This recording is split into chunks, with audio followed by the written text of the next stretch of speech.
Gracias también por la oportunidad de volver a estar con ustedes. En todas las visitas que tuve el privilegio de realizar he pasado tiempos muy agradables, he sido muy bien recibido y he visto también cómo la gracia y la misericordia del Señor les ha acompañado y les ha guardado a través del tiempo, en tormentas y en tiempos de calma, en tiempos de éxito, de resultados y en tiempos cuando parecería que la sequía disminuía las posibilidades de crecer y de avanzar. El Señor ha bendecido esta congregación y en este tiempo creo Dios está y va a hacer cosas mucho más maravillosas para honrar su nombre. Lo que nos hace ver que el hecho de tener años no necesariamente nos hace viejos decrépitos ni congregaciones decrépitas, ¿no? Como dice, una iglesia 112 años. Bueno, el tema es que la virtud del desarrollo, del crecimiento y de permanecer con vida y con calidad está en el hecho de la renovación, de la transformación. El hecho de que los hermanos vayan creciendo y con la educación, la formación y el trabajo y el complementamiento de los distintos dones permita que cada hermano se vaya renovando física, emocional y espiritualmente, pero que como el apóstol Pablo podamos tener esta certidumbre que aunque este cuerpo se va desgastando, el interior, el que vale, el que permanece, sigue creciendo, sigue desarrollándose y que el día que el Señor abra la puerta tendremos el privilegio de ver que del otro lado hay toda una existencia sin fin, de la que habremos de disfrutar sin sufrimiento, sin angustias y sin dolor. No solo la expectativa del más allá debe inspirarnos a vivir una vida en santidad en nuestros días, sino también el hecho de que todos servimos, todos somos útiles, todos somos necesarios, en la medida que permitimos que el Espíritu Santo nos vaya reubicando en la congregación, que estemos aceptando que Dios nos reubique, que el Señor vaya potencializando ciertas habilidades espirituales y manuales para hacer nuestra parte dentro del proyecto de Dios para cada iglesia local. Pero bueno, hoy están de aniversario, ¿no? Una edad extraordinaria para una iglesia, sobre todo cuando esa iglesia ha marcado rumbo dentro de una ciudad, de una comunidad, de una nación. Y en esta mañana, aunque pareciera un poco tarde, les voy a invitar a desayunar con Jesús. Y voy a leer casi un capítulo de Evangelio, capítulo 21. Evangelio según San Juan, capítulo 21. Y quisiera que yo voy a leer la versión Reina Valera 60 y después de esta lectura yo quiero sacar unas breves conclusiones que anhelo puedan servir para desafiarnos a interpretar cuáles son los propósitos de Dios para nuestras propias vidas y cuál debe ser nuestra ubicación dentro de esos propósitos y de qué manera nosotros podemos disfrutar en el cumplimiento de su voluntad. Evangelio según San Juan, capítulo 21. Después de esto, Jesús se manifestó otra vez a sus discípulos junto al mar de Tiberíades, que es el mar de Galilea. Y se manifestó de esta forma. Estaban juntos Simón Pedro, Tomás llamado el Dídimo, Natanael, el de Caná de Galilea, los hijos de Zebedeo, y otros dos discípulos, de los que no se nos dicen quiénes eran. Simón Pedro les dijo en un atardecer, voy a pescar. Ellos le dijeron, vamos nosotros también. Y fueron, dicen, vamos nosotros, vamos a acompañarte, vamos contigo. Y fueron y entraron en la barca y aquella noche no pescaron nada. Cuando ya iba amaneciendo, se presentó Jesús en la playa, mas los discípulos no sabían que era Jesús. Y le dijo: hijitos, ¿tenéis algo de comer? Le respondieron: no. Él les dijo: echad la red a la derecha de la barca y hallaréis. Entonces ellos le hicieron caso y echaron la red y hallaron entonces una pesca realmente abundante. Y el texto dice: entonces la echaron y ya no la podían sacar por la gran cantidad de peces. Entonces aquel discípulo a quien Jesús amaba le dijo a Pedro: es el Señor. Simón Pedro, cuando oyó que era el Señor, se ciñó las ropas porque se las había despojado, había sacado su ropa exterior, no es que estaba desvestido, había sacado el manto, la ropa de andar en la calle. Entonces vuelve a ponerse esa ropa cuando había escuchado de su colega que era el Señor el que estaba allí, y dice que después de ceñirse la ropa se echó al mar. Y los otros discípulos vinieron con la barca arrastrando la red de peces, pues no. Y qué interesante es este hecho, que la red, estando tan llena, no se rompía. Y ellos habían hecho un tramo más o menos como de 200 codos, lo que implicaba unos 100 metros. Al descender a tierra, vieron las brasas puestas y un pez encima de ellas y pan. Jesús les dijo: traed de los peces que habéis pescado. Subió Simón Pedro y sacó la red a tierra, y es interesante, dice que estaba llena de grandes peces, y los contaron 153. Y aún siendo tantos, nos dice el relato, la red no se rompió. Les dijo Jesús: venid, comed. Y ninguno de los discípulos se atrevía a preguntarle: ¿tú quién eres?, sabiendo que era el Señor. Vino pues Jesús y tomó pan y les dio, y asimismo del pescado. Esta era ya la tercera vez que Jesús se manifestaba a sus discípulos después de haber resucitado de los muertos. Cuando hubieron comido, Jesús dijo a Simón Pedro: Simón, hijo de Jonás, ¿me amas más que estos? Le respondió: sí, Señor, tú sabes que te amo. Y él, Jesús, le dijo: apacienta mis ovejas. Volvió a decirle la segunda vez: Simón, hijo de Jonás, ¿me amas? Pedro le respondió: Señor, tú sabes que te amo. Le dijo: pastorea mis ovejas. Le dijo la tercera vez: Simón, hijo de Jonás, ¿me amas?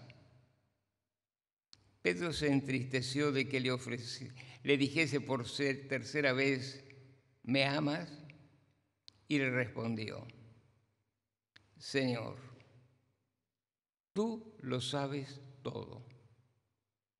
Tú sabes que te amo. Jesús le dijo: apacienta mis ovejas. De cierto te digo que cuando eras más joven te enseñas e ibas donde querías, mas cuando ya seas viejo, extenderás tus manos y te ceñirán otros y te llevarán a donde no quieras. Esto dijo dando a entender con qué muerte habría de glorificar a Dios, y de hecho esto le añadió: sígueme. Y aparentemente allí se pusieron de pie, estaban todos en torno a la hoguera, Jesús dialogando con Pedro, los otros escuchando la conversación. Y mientras iban caminando por la orilla, volviéndose, Pedro vio que le seguía el discípulo a quien amaba Jesús, el mismo que en la cena se había recostado al lado de él y le había dicho: Señor, ¿quién es el que te ha de entregar? Cuando Pedro vio que Juan les venía siguiendo, le dijo a Jesús: Señor, ¿y qué de éste? Cuán interesante es la respuesta de Jesús. Jesús le dijo: si quiero que él quede hasta que yo venga, ¿qué a ti? Nosotros diríamos: ¿y a vos qué te importa? Es una cuestión mía. Sígueme tú. Este dicho se extendió entre los apóstoles, entre los hermanos, quienes pensaron que lo que Jesús quiso decir era que Juan no iba a morir. Pero Jesús no dijo que Juan no iba a morir, sino que él, siendo soberano, y si él quería, Juan viviría eternamente.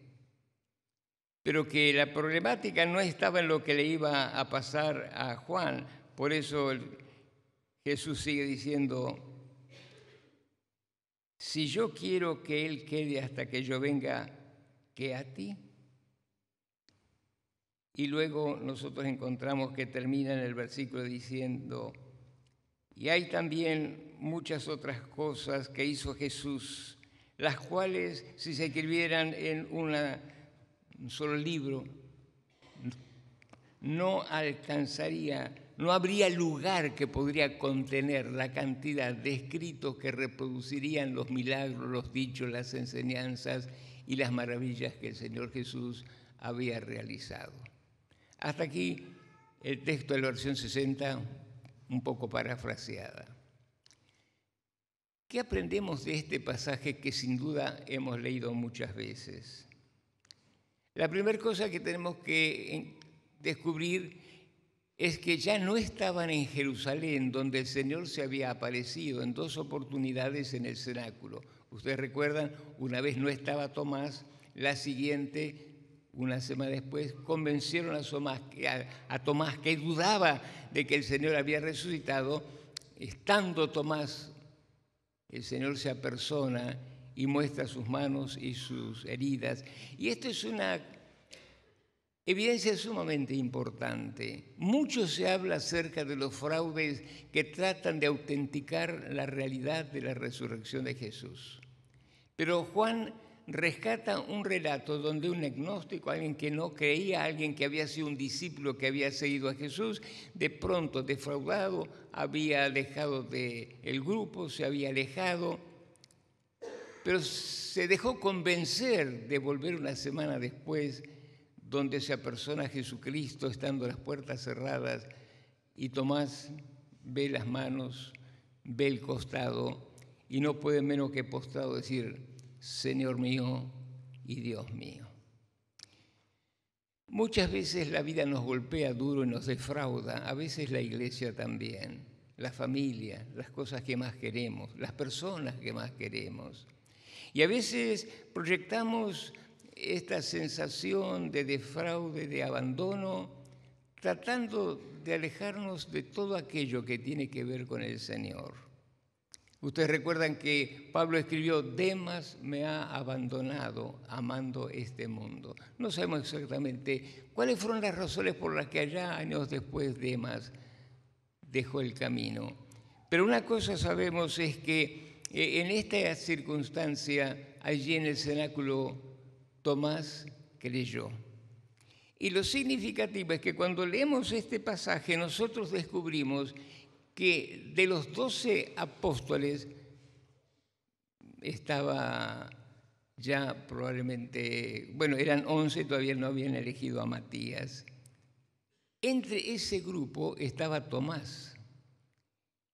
La otra cosa interesante es el hecho que Pedro aburrido, pero el perro era medio inquieto, siempre parecía como estaba en movimiento, él siempre estaba primero, él se equivocaba no de torpe, sino de apresurado y de tener este carácter tan extrovertido. Y él dice, me voy a pescar. Quizá era una noche serena, no como esta que hemos tenido en estas últimas jornadas. Lo cierto es que Pedro dice, me voy a pescar. Y del grupo tampoco se nos dicen cuántos estaban en el cenáculo o, en este caso, estaban probablemente en la casa de Pedro, allí donde convivía con su suegra y con toda su familia. ¿Quiénes acompañaron a Pedro? Le acompañaron los hijos de Zebedeo, le acompañó Tomás, Juan y Jacobo, y dos discípulos que no sabemos quiénes eran porque no se da el nombre. Ahora, ¿quiénes eran esos dos? No podemos especular, porque está la posibilidad de que no haya sido ninguno de los apóstoles que habían seguido a Jesús durante todo ese tiempo. Y esto también tiene que alentarnos en alguna medida. No solo aquellos que tienen cargos o posibilidades de estar en el frente de batalla junto a los pastores, junto a los hermanos que tienen grandes responsabilidades, no solo esos que tienen algunas jinetas pueden tener el privilegio de participar de ciertas acciones íntimas e importantes y de recibir algunas manifestaciones de la gracia y el poder de Dios. Lo cierto es que esos dos estaban con el grupo de los apóstoles, que reitero, allí en la casa del apóstol Pedro, evidentemente era grande porque Jesús había ido a comer más de una vez con todos sus discípulos a su casa. Estos siguieron a Pedro. Ahora, vemos por un lado el liderazgo de Pedro, ¿no? Él dijo, voy a pescar. Ahora, ¿por qué fueron los otros 6? ¿Estarían aburridos? ¿Les gustaría la pesca? Algunos eran pescadores profesionales, como los hijos de Zebedeo. Lo cierto es que ellos fueron y tuvieron una experiencia frustrante, porque nos dice que durante toda la noche no pescaron nada. Pero aquí comienza una serie de hechos que hasta parecen extraños. Cuando ya estaba amaneciendo, estaban a unos 100 metros de la costa, escuchan una voz que le dice, hijitos, ¿tienen algo para comer? Y ellos dijeron, no. Mire, esta respuesta significaba que no habían pescado un pez. Ellos obedecieron, pero el único que se dio cuenta que aquel que les estaba hablando a una cuadra y media, era el Señor Jesús, y le dice a Pedro, Pedro es el Maestro, es el Señor. Y Pedro inmediatamente, como yo mencioné, se puso su ropa exterior, que usaban comúnmente los judíos, y se tiró al agua, no le importó mojarse, él corrió para acercarse a Jesús. Ya Pedro había estado por lo menos 2 veces con Jesús. Pero Pedro tenía un sentido de culpa. Él había negado al Señor. Y por más que él había ido al patio del sacerdote en un acto de valentía, que es donde fue que precisamente niega al Señor en una situación realmente de peligro, ante una criada, ante algún funcionario, bueno, aquel hombre que siempre iba adelante, que siempre se creía que tenía la posibilidad de vencer y superar todas las cosas, allí sufrió la peor derrota de su ego, porque negó al Señor. Pero el problema mayor no estuvo en que él negó al Señor hasta con maldición, sino que el Señor se lo había adelantado y le había dicho algo: antes que el gallo cante, me negarás 3 veces. Ahora, es interesante el dato. Probablemente si no hubiera cantado el gallo, Pedro, que era tan extrovertido, ni se hubiera acordado. Pero cuando cantó el gallo y él se dio cuenta de que había cumplido lo que realmente le había dicho el Señor, tuvo un quebrantamiento total. Y aunque había estado en el cenáculo con el Señor, ahora él escucha que está el Señor allí llamándolo y tiene la posibilidad de adelantarse para ver si puede estar un momento a solas, para ver qué posibilidad se abría como para que él pudiera descargar su culpa y pedir, sin duda, un perdón personal y específico de la falta que había cometido. Pero un hecho que a mí me llamó la atención es que ninguno estaba seguro que fuera Jesús, ¿no?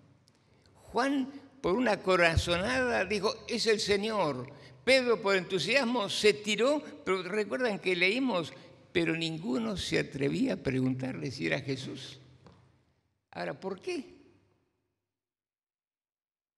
¿Se acuerdan que cuando el Señor resucitó, María Magdalena recibió la visita de Jesús? ¿Y qué dijo María Magdalena?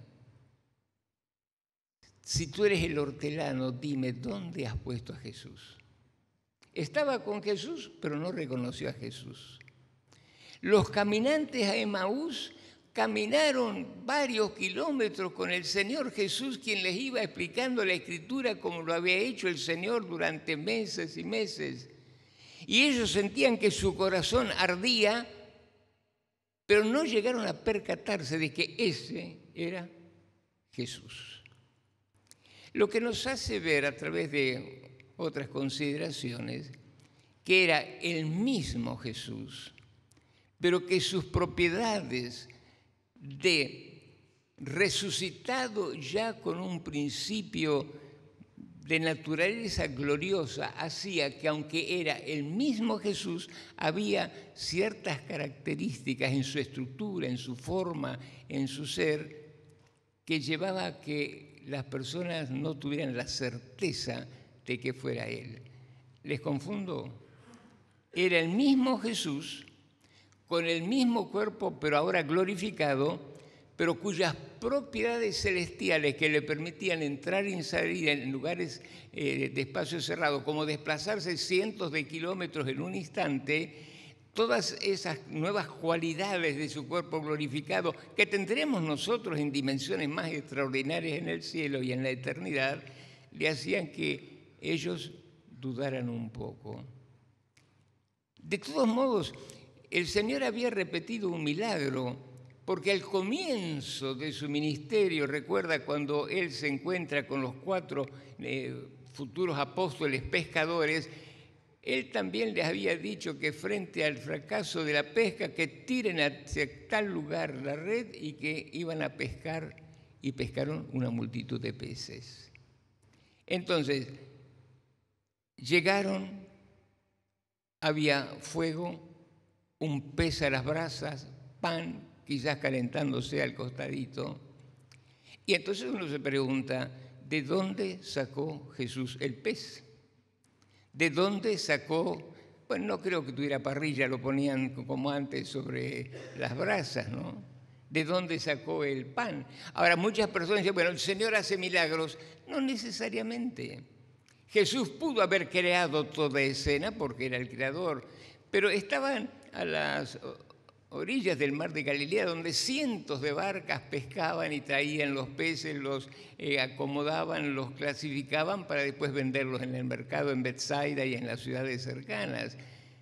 Es posible que el Señor había comprado ese pez o lo había pedido a un pescador. Y luego le pide que no solo iban ellos a desayunar con lo que Jesús preparó, sino que iban a desayunar de lo que ellos mismos habían pescado. No nos dice Juan qué hablaron ni cuánto tiempo pasaron allí. Pero en ese momento que estaban los 7 discípulos y Jesús, el Señor, que sin duda estaba muy cerca de Pedro, comienza a dialogar con él en presencia de los otros y le formula esta gran pregunta: Pedro, ¿me amas? La gran espina de Pedro era el hecho de que la negación, el haber blasfemado que no conocía al Señor, le había creado un sentido de culpa por un hecho que no fue perverso, sino la reacción normal de un hombre extrovertido que no medía consecuencias, que hablaba más de lo que podía hacer, pero para él era un fracaso total. Y el Señor le preguntó, ¿me amas? ¿Y qué respondió? Sí, te amo. Se usan dos palabras griegas que en muchos casos se usan como sinónimos y la versión nuestra la traduce como siempre, me amas, y Pedro dice, Señor, tú sabes que te amo. Pero cuando llega la segunda vez que el Señor reitera, ya Pedro empieza a sentirse mucho más intranquilo en algún sentido porque se da cuenta que el Señor va restaurando por tercios su terrible angustia, ¿no? ¿Me amas? Sí. Un tercio, un 33% de su culpa fue declarada y el Señor le acepta y le dice, cumple con la tarea que te di. ¿Me amas? Sí. Pero llega un momento que Pedro se deshace y dice, Señor, tú lo sabes todo. Y esta frase a mí me parece tan hermosa en un sentido, tan sanadora para nosotros también hoy. El Señor lo sabe todo.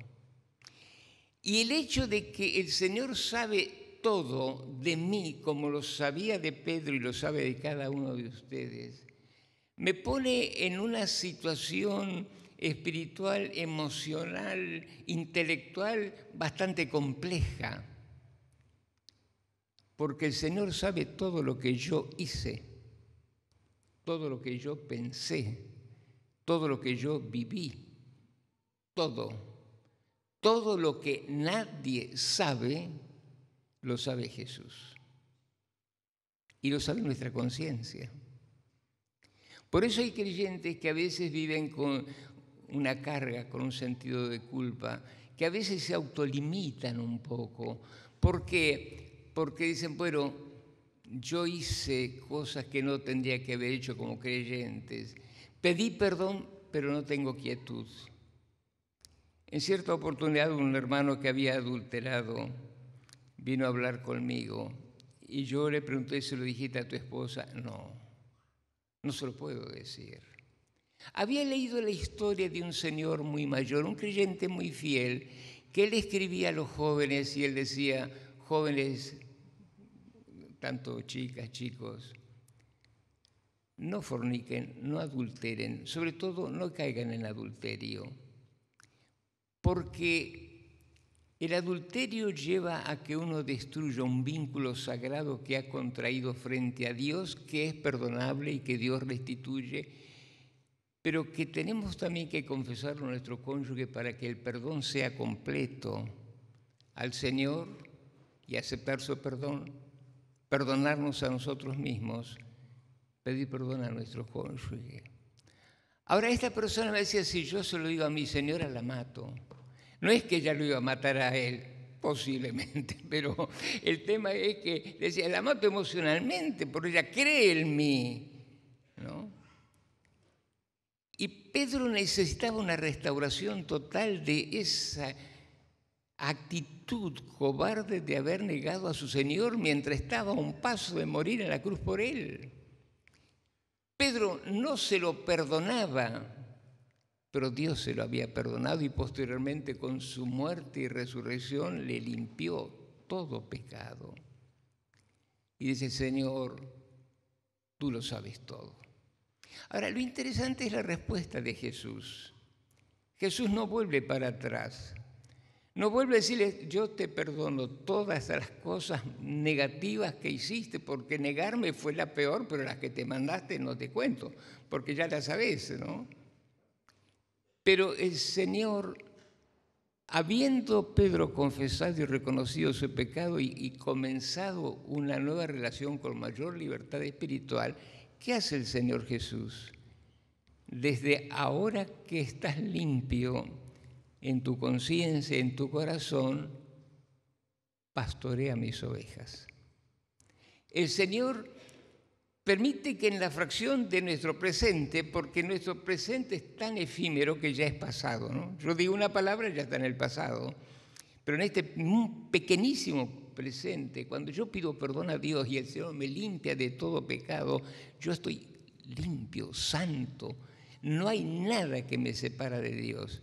Y entonces en este estado ideal donde el Señor quiere tomar la dirección total de nuestra vida, el Señor proyecta nuestros ojos, nuestra visión hacia adelante. Y lo que Dios proyecta en la vida de Pedro tiene dos dimensiones. Pedro apacienta mis ovejas. Es interesante que Pedro desaparece muy pronto en el libro de los Hechos. Él cumple la gran tarea de abrir la puerta de la plenitud de la predicación del Evangelio a los judíos, en Jerusalén, Samaria, en Jerusalén, Judea. Pedro es el que va a Samaria para que el Espíritu Santo llene la vida de los samaritanos convertidos por el mensaje de Esteban. Y Pedro va a la casa de Cornelio y abre la predicación del Evangelio a los gentiles. Quiere decir que Dios le permitió a Pedro el privilegio de predicar en Pentecostés, abriendo la puerta de la gracia y de la manifestación del poder del Espíritu Santo, que viviendo en los creyentes habría de multiplicar el mensaje para que llegue a todo el mundo. Pedro fue el iniciador en las tres grandes áreas de seres humanos: judíos, los samaritanos intermedios, los gentiles. Pero luego el Señor le muestra que ese futuro tendría un ocaso. Y están esas palabras enigmáticas que muchas personas las interpretan, que cuando el Señor le dice: cuando eras joven, ibas donde querías, te vestías como querías, pero llegará un momento cuando otros te ceñirán y te llevarán donde no quieres y atarán tus manos, dando a entender de qué muerte habría de terminar con su vida. La tradición, recuerdan, dice que Pedro, cuando fue tomado por el emperador romano y fue llevado para ser crucificado, él dijo: no soy digno de morir como Jesús, quiero morir cabeza abajo. Es un dato que no hay ninguna certificación histórica, pero algunos historiadores dicen que Pedro efectivamente murió cabeza abajo, honrando al Señor con su vida. Esto nos lleva a pensar, amados hermanos, que el Señor conoce nuestro pasado.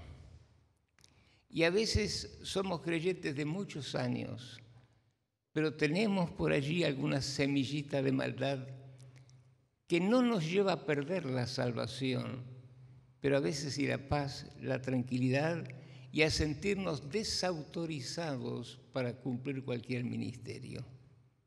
Si en esta mañana, como Pedro, usted entiende que en este aniversario el Señor Jesús de una forma muy especial quiere manifestarse en su vida y le invita a compartir un tiempo íntimo, dígale: Señor, tú sabes que aunque he pedido perdón por todo, hay algo que todavía no he resuelto y yo te digo que tú no solo me perdones, me ayudes a hacer la restitución correspondiente, hablando con el esposo, la esposa, un vecino, devolviendo algo que usted se quedó. ¿Tiene usted el libro de algún hermano que le prestó hace mucho tiempo? Bueno, devuélvalo. Y desde esta pequeñez a cosas mucho más delicadas. Y acepte con esta confesión el perdón de Dios, la limpieza de Dios, la libertad, como decíamos ayer, de que el Espíritu del Señor obre en toda su vida. Pero por otro lado, amado hermano, si usted es convocado a una tarea en la iglesia, las iglesias tienen etapas. Yo he tenido oportunidades de ir a iglesias con muchos conflictos y por la misericordia de Dios, Dios hizo maravillas y de un puñadito llegamos a ser 200, 300 personas, solo por la gracia de Dios. Es a veces hasta misterioso el por qué las iglesias tienen estas hondonadas. Es muy probable que esta iglesia, después de todas las grandes bendiciones que han vivido hasta aquí, Dios ahora tiene sobre esas bendiciones del pasado una etapa de mayor bendición, porque el mundo necesita testimonios claros de la gracia y del poder del Evangelio. No permita que Dios lo neutralice, que el diablo lo neutralice, haciéndole recordar cosas no resueltas. Resuelva ya. Hay algo que le angustia, le avergüenza, le entristece, confiéselo al Señor, abra su corazón, porque Él sabe lo que usted padece, sabe lo que ha hecho. Y podrá salir en el presente de este templo, de este culto, y podrá salir con la gran tranquilidad que tuvo Pedro. El Señor me ha recibido, me ha perdonado, me ha limpiado. Y en este efímero presente, porque ya es pasado en un instante, el Señor me encomienda una tarea. Esta iglesia tiene mucho que hacer aquí en Montevideo y en todo Uruguay, y muchos de ustedes son los instrumentos que Dios quiere usar, pero para ello es importante que, como el apóstol Pedro, esté dispuesto, esté en condiciones. No es cuestión de sacrificios, es cuestión de una verdadera consagración. Por eso, en este desayuno no estamos participando de peces, no estamos comiendo un pan calentito a las brasas, no estamos junto a un lago, estamos en un recinto donde Dios quiere manifestarse y donde Dios quiere hacer maravillas. Y algunos puede ser que esté aquí con alguna enfermedad crítica, difícil, o con situaciones familiares que lo condicionan mucho. Sepa que el Señor también lo sabe. Y si el Señor lo llama a hacer algo, obedezca, porque junto con su obediencia Dios tendrá la solución. Y usted podrá seguir sirviendo a Dios, sirviendo a su familia, sirviendo en su empresa, en su trabajo, en su barrio. ¿Por qué? Porque estará obedeciendo. Y la última cosa, no mire para atrás, no mire para el costado. Mira a Pedro y dice, ¿y este? ¿Quién era este? Juan, con el que probablemente Pedro tendría algunas cuestiones simplemente de celos, porque por momentos Pedro era un chico grande, ¿no? ¿Y qué le dijo Jesús? En buen romance, ¿a vos qué te importa? Tú sígueme. Hay algunos creyentes que se preocupan tanto por la vida de los otros que no miran que son peores que los que están detrás suyos, ¿no? Entonces, deje de mirar a los demás, salvo que los mire para extenderle la mano, para ayudarlos a socorrer en sus necesidades. Pero dejémonos de mirar aquellas pequeñas cosas, como decía el Señor, no mires la mota que está en el ojo de tu vecino, amigo, enemigo. Mira la viga que está en tus ojos. Y creo que si en esta mañana nos sentamos todos en torno a esa fogata y escuchamos a Jesús, y de pronto nos sentimos interpelados por Jesús. Juan, Pedro, María, Roberto, ¿me amas? ¿Me amas más que los otros? Más que tus bienes, más que tu profesión, más que todo lo material, ¿me amas más que todo eso? Bueno, sígueme. Y si hay algo que está queriendo impedir la libertad plena en tu corazón para servir al Señor, esta es la mañana. El mejor regalo de cumpleaños que puede recibir cada uno es la plena libertad en el Espíritu por el perdón de Dios, por la gracia del Espíritu Santo en su vida, por desprenderse de ese chaleco de plomo que lo hunde en un mar de desesperanza y pueda sentirse libre para respirar y mirar hacia adelante, que va a haber luchas, que va a haber pruebas, va a haber dificultades, va a haber trabajo, sí. Pero cualquier cosa que le suceda, hermosa, triste, grata o ingrata, será parte de todo un proceso que, como el apóstol Pablo lo llevó a hacer lo que él fue, pastoreando iglesias, abriendo iglesias, supervisando iglesias y muriendo probablemente poco antes que Pablo, crucificado cabeza abajo.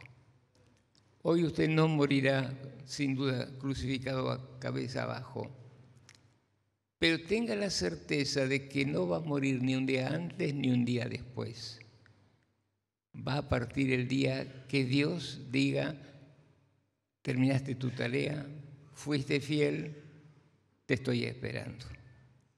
En este día de celebración, yo deseo que el Espíritu del Señor nos ayude a compartir esta reflexión y sobre todo a hacer un acto de introspección. Señor, examíname. Yo quiero hacer tu voluntad. Le invito a orar en silencio por un momento y vamos a cerrar nuestros ojos. Ya no estamos frente al mar de Galilea, estamos en el templo de la Piebu. Estamos terminando un culto. Hemos leído y parafraseado casi un capítulo de Juan. Y ahora nos situamos en la presencia del Señor. Él está aquí, está en su vida. Él expresa amor y nos vuelve a preguntar a cada uno: ¿me amas? ¿Me amas más que cualquier cosa que te puede desviar? El Señor conoce su vida. Quizá alguno puede decir: pastor, usted no sabe lo que yo estoy pasando. Es verdad, pero Jesús lo sabe. Y en este instante quiere traer paz, quietud, una sensación de que el Señor está con usted y que el amor no solo es declarativo, será un amor práctico que le ayudará a encaminar sus pasos para hacer su voluntad. Oramos en silencio.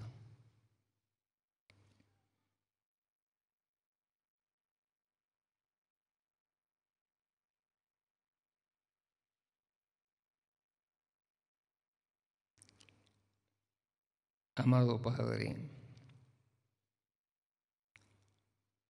esta iglesia que tú iniciaste allá lejos en el tiempo cumple un nuevo aniversario durante este mes. Han sido años de lucha, de prueba, de testimonio, de trabajo, de frutos, de victorias. Y aquí están tus hijos, Señor. Tú conoces de dónde han venido. Hay muchos de otros países. Hay muchos que han venido, Señor, como parte y no de la totalidad de la familia. Hay algunos que tienen tristezas, angustias, tentaciones, privaciones, dolores, sentido de culpa, pero también gratitud, gratitud por tu bondad, gratitud por Jesús, gratitud por la vida eterna. Y lo que más nos consuela es que tú nos conoces y que no darás nada que no podamos soportar con tu ayuda, con tu poder, con tu misericordia. Yo te ruego que examines mi corazón, que tú me limpies de todo aquello que te desagrade, que tú me des más sabiduría y que me permitas seguir haciendo lo que tú quieres hasta que tú lo dispongas. Te ruego, Señor, que tú bendigas al pastor Gustavo, su esposa Claudia, sus hijas, la comisión asesora y los distintos hermanos que cumplen distintos ministerios, algunos quizás con muchas luchas, con muchas limitaciones. Padre, permite que tu espíritu de gracia pueda correr como un bálsamo, restableciendo corazones, sanando heridas, trayendo paz, llenando de gozo. Y también, Señor, permitiendo que surjan nuevos dones para que la iglesia crezca. Padre, gracias. Gracias por este tiempo, gracias por este aniversario, gracias por tu misericordia y gracias porque el Señor nos invitó a compartir este tiempo de su biografía en el Evangelio. Gracias en el nombre de Jesús. Amén. Amén. Dios les bendiga.